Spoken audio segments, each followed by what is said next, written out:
که هر کسی که کلمه میخونه که لا اله الا الله محمد رسول الله، او اگر زنده هم است در حراست ذات عزت متعال است،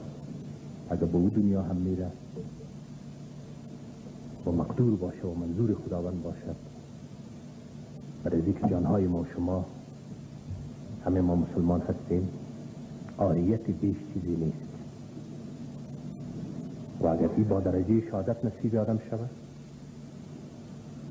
که آدم از خاک به افلاک به این درجه عروج بکند، برای دادن چنین عاریت هر مسلمان در گام اول و قدم نخست حاضر و آماده است و ذکر افتخار بزرگ پیدا است. از این مرگ زیر لحاف هم وجود دارد، مرگ در روی زردی هم وجود دارد، مرگ در بینگی و بغیرتی هم.